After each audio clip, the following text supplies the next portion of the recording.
Shakespeare, Hoarder, Playwright, Fake? A physicist turns to statistics for answers. Shakespeare was a grain hoarder and a flagrant tax evader, according to a new study that explores the Bard of Avon's financials. It's kind of surprising, and it means, weirdly, that he may have starred in a real-life version of one of his own tragedies. But that's okay. Another piece of research, in the form of a new book, suggests he couldn't have been a singular jerk. He might not have been a singular person at all.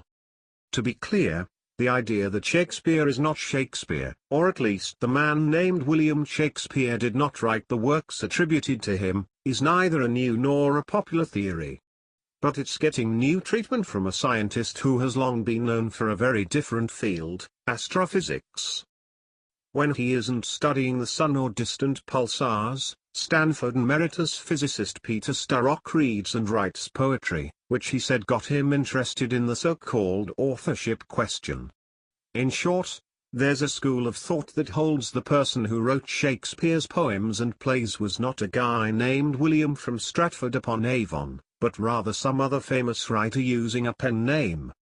Starrock, and a few others, think the real writer of works like Romeo and Juliet and Coriolanus, that's the grain-hoarding one, could really be Edward de Vere, the 17th Earl of Oxford. Starrock, 88, started thinking about this when he wrote his memoir, A Tale of Two Sciences, in 2009. He said in an interview, "I have very wide interests," he said.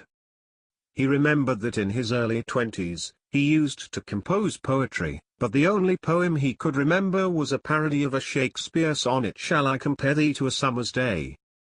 That got me interested in the Shakespeare science, and I read the whole series of sonnets. It was obvious to me there was a life story in those sonnets, and furthermore, it's very hard to fit that story in the sonnets in with the gentleman from Stratford. It's true that very little is known all about Shakespeare's private life, leading to speculation about his sexuality, identity, Catholicism and other known unknowns. But the mysterious writer has been dead for almost 400 years, 2013 is the 400th anniversary of his retirement, incidentally, and there's really no way to find out. In the absence of evidence, how do you know the truth? Starrock turned to statistics, and specifically a method called Bayesian statistical analysis. This technique can provide answers based both on relevant evidence or data, and on pure theory. In other words, probabilities change based on the information you have, and what you think you know. He developed this particular method while studying pulsars 40 years ago.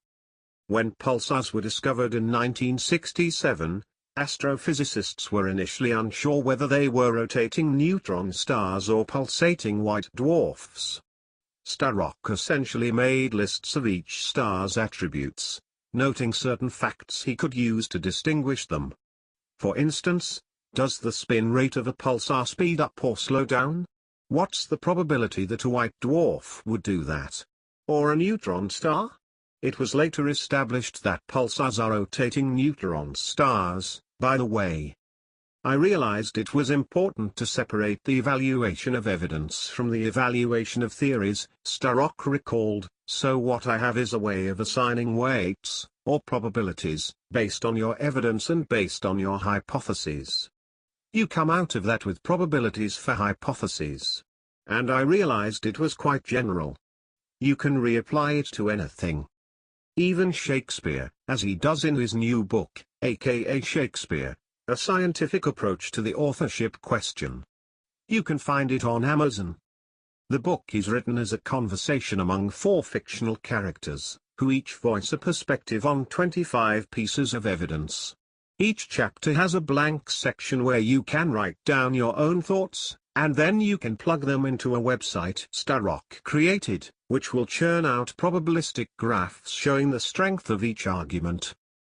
The idea stemmed from Starrock's reading of a book called Shakespeare's Unauthorized Biography, which contained a chart of a dozen or so key attributes the real William Shakespeare had, contrasted with attributes you'd expect any author to have.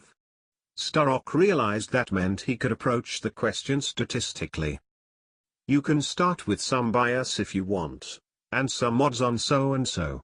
You don't have to, but this is a way of having options to decide between, he said. It's a way to organize your thinking. He contrasts this approach with other books on this subject, which are structured more like legal briefs, present an argument, find facts that support the case, and present them as convincingly as possible, while attacking facts other people have put forth.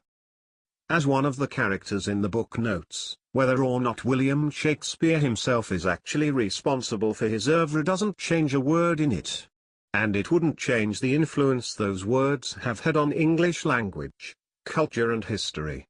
Does not as a writer once said a rose by any other name smell as sweet? In the end, does it really matter?